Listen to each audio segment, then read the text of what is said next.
जय हिंद बच्चों, आइए जुड़ते हैं उत्प्रेरण के अगले हेड के साथ, जिसमें कि मैंने आपको समांगी उत्प्रेरण बताया था। आइए जुड़ते हैं अगली हेडिंग विस्मांगी उत्प्रेरण। विस्मांगी उत्प्रेरण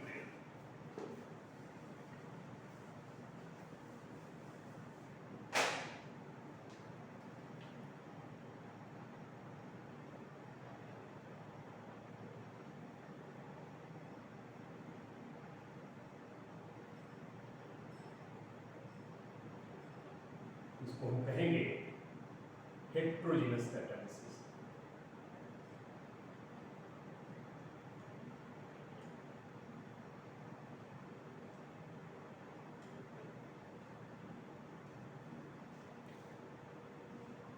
समझने की कोशिश करिए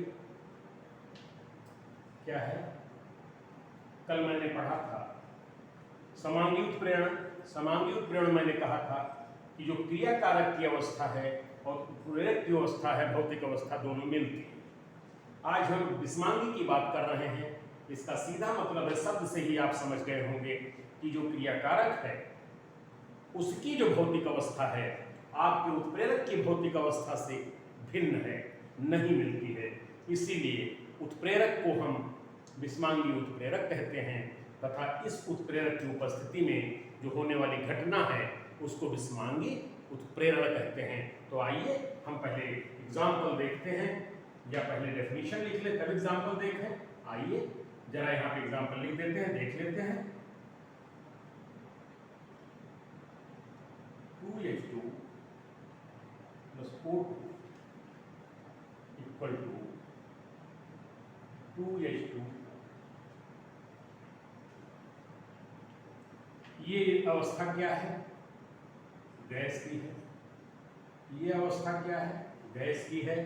और यहां पर जो उत्प्रेरक है ये सॉलिड है।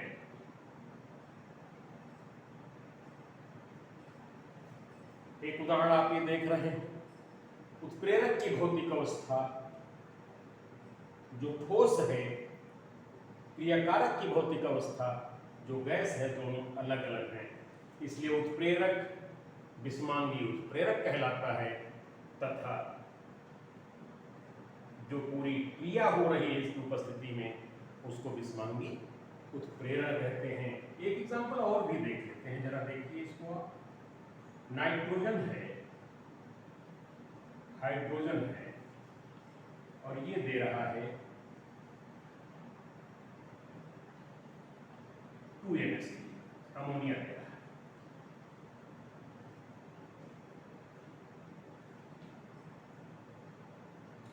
यहां पर जो उत्प्रेरक है ये आयरन है, लोहा है।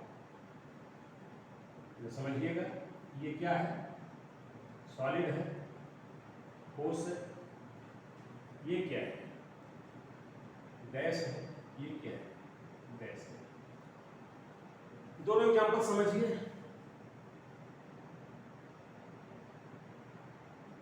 Example 1, example 2। तो देखिए आप, विस्मांगी उत्प्रेरक क्या है? भौतिक अवस्था क्रियाकारक की और उत्प्रेरक की दोनों अलग अलग हैं। ये ठोस है, ये ठोस है, ये गैस है, ये गैस है। तो ऐसी अवस्था में उत्प्रेरक हमारा विस्मांगी उत्प्रेरक, और जो क्रिया हो रही है इसको विस्मांगी उत्प्रेरण कहते हैं। हम यहाँ पर उत्प्रेरक की बात कर रहे थे। आइए देखते हैं, जब क्रियाकारक की भौतिक अवस्था, क्रियाकारक को लिख दीजिए कि भौतिक अवस्था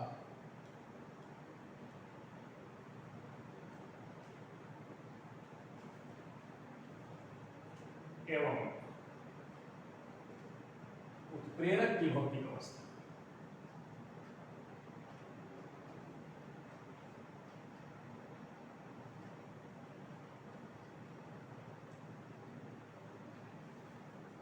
दोनों भिन्न भिन्न हो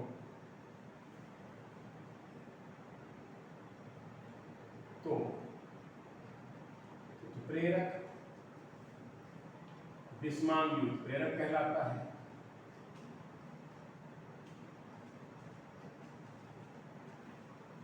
उत्प्रेरक कहलाता है।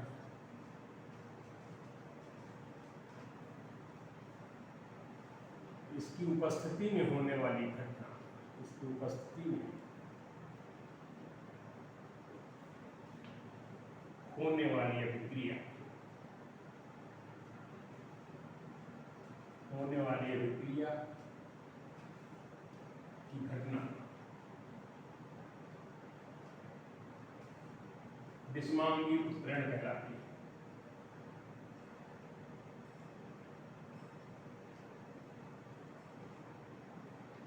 उत्प्रेरण कहलाती है।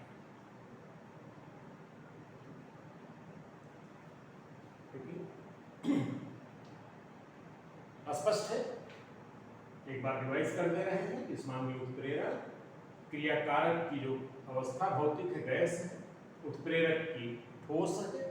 जब दोनों की भौतिक अवस्थाएं भिन्न है तो इस अवस्था में हमारा जो उत्प्रेरक है इसको हम विस्मांगी उत्प्रेरक कहते हैं। यहाँ हम उत्प्रेरक की बात कर रहे हैं, इसकी उपस्थिति में क्रिया की बात नहीं कर रहे। लेकिन अगर इसकी उपस्थिति में कोई क्रिया हो रही है तो उसको हम विस्मांगी उत्प्रेरण कहते हैं।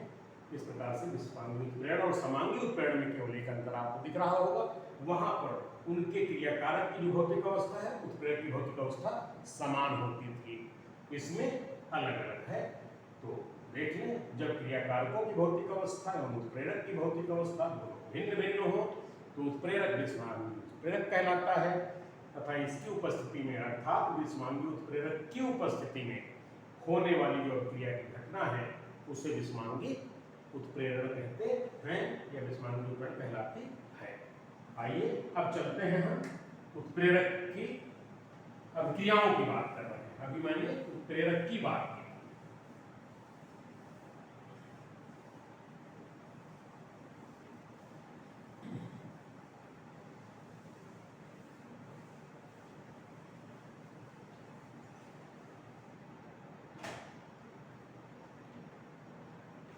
आइए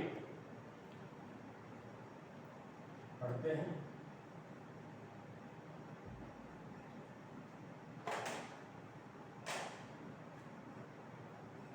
धनात्मक उत्प्रेरक, धनात्मक उत्प्रेरक, पॉजिटिव कैटालिस्ट।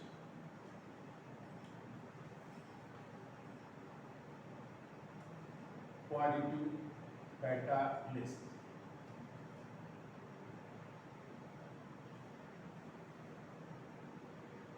ऐसे उत्प्रेरक जो अभिक्रिया में भाग तो नहीं लेते लेकिन उनकी अभिक्रिया की गति को केवल बढ़ाते हैं। ऐसे अब वहां पर मैंने उत्प्रेरक के बारे में बात की, यहां पर इनकी क्रियाशीलता की हम बात कर रहे हैं। ऐसे उत्प्रेरक जो बाह्य पदार्थ हैं उत्प्रेरक कहलाते हैं, क्रिया में भाग नहीं लेते लेकिन अभिक्रिया की गति को बढ़ाते हैं। अर्थात बढ़ाने में अगर एक प्रश्न और हम डाल दें कि ऐसी कौन सी अभिक्रिया की स्थिति ला देते हैं, वहां पर सक्रिय ऊर्जा का मान ये घटा देते हैं। सक्रिय ऊर्जा जो हमको क्रियाकारकों को चाहिए होता है वह निश्चित तौर पे उसका मान कम होता है, जिससे ज़्यादा से ज़्यादा क्रियाकारक भाग लेते हैं और अभिक्रिया तेज हो जाती है। तो आइए ऐसे उत्प्रेरक जो अभिक्रिया में भाग नहीं लेते लेकिन अभिक्रिया की क्रियाशीलता को बढ़ाते हैं, वेग को बढ़ाते हैं, धनात्मक उत्प्रेरक कहलाते हैं, तथा इस उत्प्रेरक की उपस्थिति में होने वाली घटना धनात्मक उत्प्रेरण कहलाती है। आइए लिख लेते हैं। वह उत्प्रेरक बाह्य पदार्थ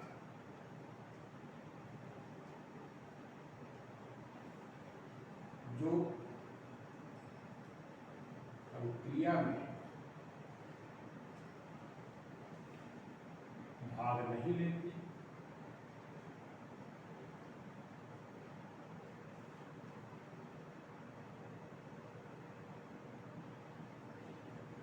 अपितु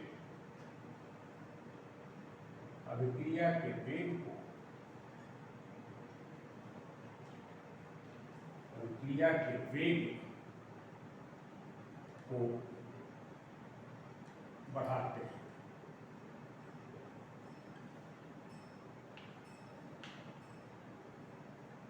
वह उत्प्रेरक जो अभिक्रिया में भाग नहीं लेते अपितु अभिक्रिया के वेग को बढ़ाते हैं धनात्मक उत्प्रेरक कहलाते हैं। धनात्मक उत्प्रेरक कहलाते हैं।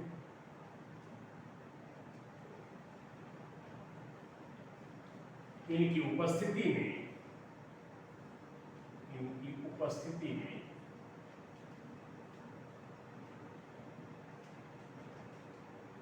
होने वाली अभिक्रिया की घटना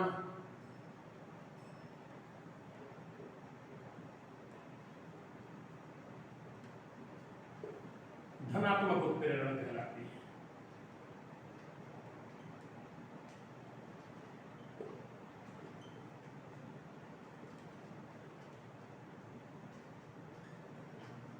कहलाती है।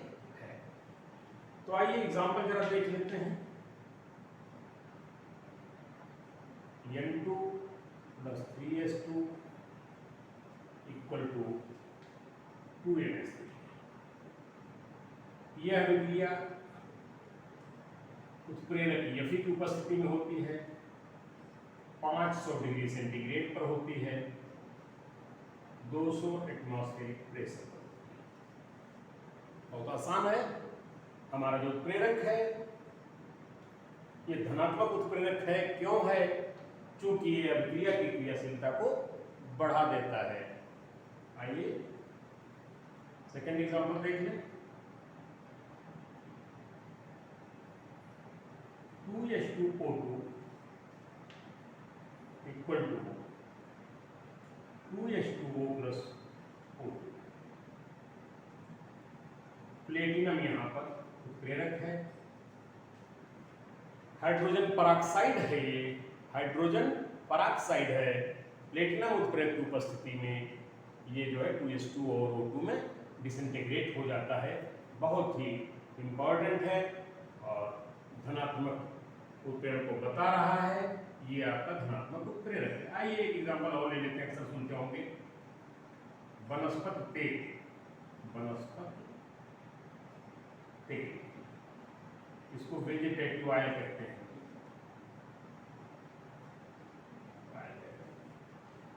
ये हाइड्रोजन के साथ मिल गया और यहाँ पर आप देखिए प्लेटिनम हमारा उपस्थित है, ये बना देता है घी। इस प्रकार से ये भी एक उदाहरण है जो पॉजिटिव कैटालिसिस का एग्जांपल है।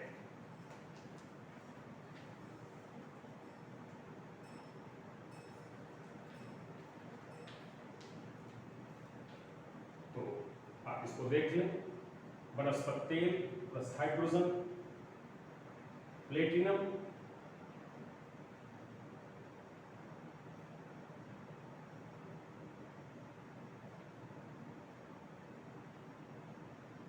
नहीं, ना बिल्कुल नहीं। यहाँ पर उत्प्रेरक जो है ये प्रयोग होगा निकेल, सॉरी ये प्रयोग होगा निकेल।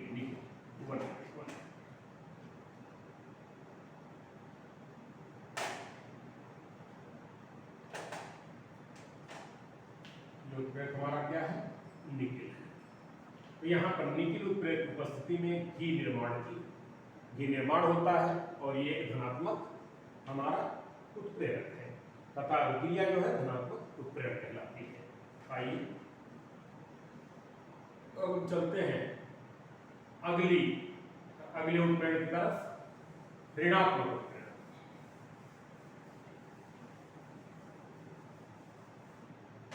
क्या पढ़ेंगे? ऋणात्मक उत्प्रेरक पढ़ेंगे।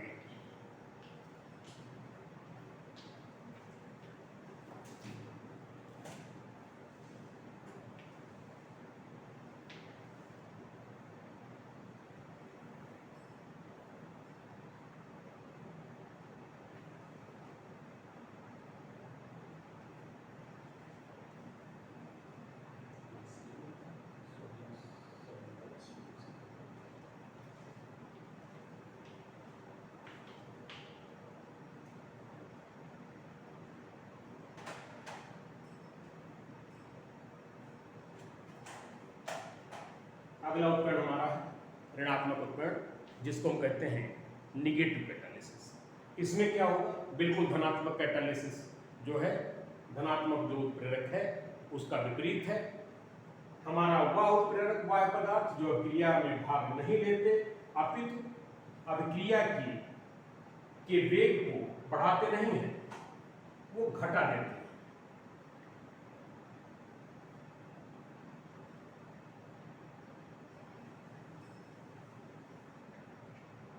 चलिए वो क्या करते हैं, वह उत्प्रेरक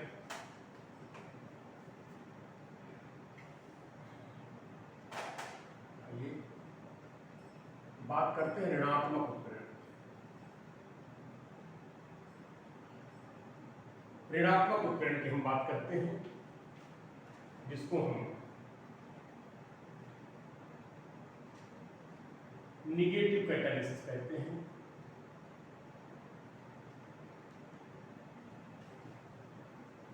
वह उत्प्रेरक वाह्य पदार्थ जो अभिक्रिया में भाग नहीं लेते अपितु अभिक्रिया के वेग को घटाते हैं,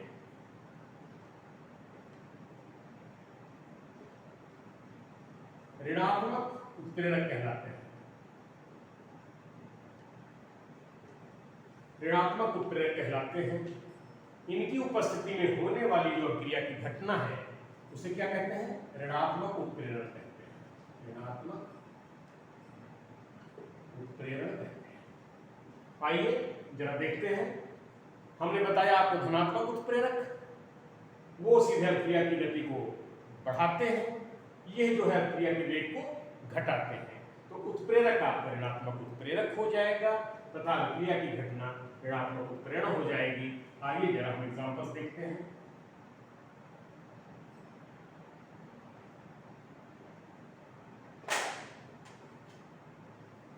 एग्जांपल देख लेते हैं।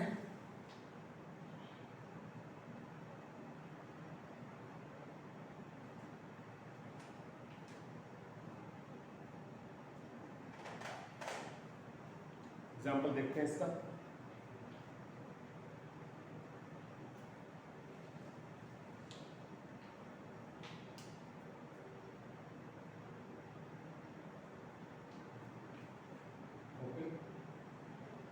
H2O2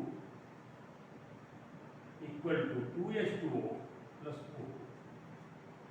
इसमें देखिए ग्लिसरीन होता है, क्या होता है, ग्लिसरीन। हाइड्रोजन परऑक्साइड है, 2H2O बना, O2 बना, ग्लिसरीन की उपस्थिति में बना। यह आपका ऐसा उत्प्रेरक है जो अभिक्रिया के वेग को घटा देता है, तो ये ऋणात्मक उत्प्रेरक कहलाएगा और इसकी उपस्थिति में होने वाली घटना ऋणात्मक उत्प्रेरण कहलाएगी। बिल्कुल क्लियर है बच्चों, देख ले। अगला एग्जांपल देखते हैं।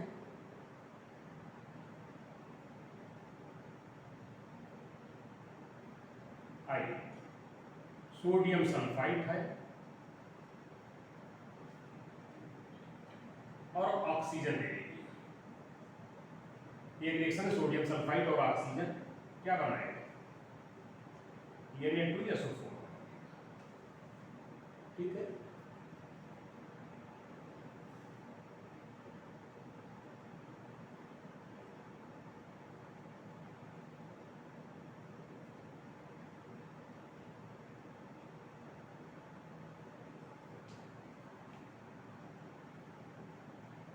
दो कर दीजिए,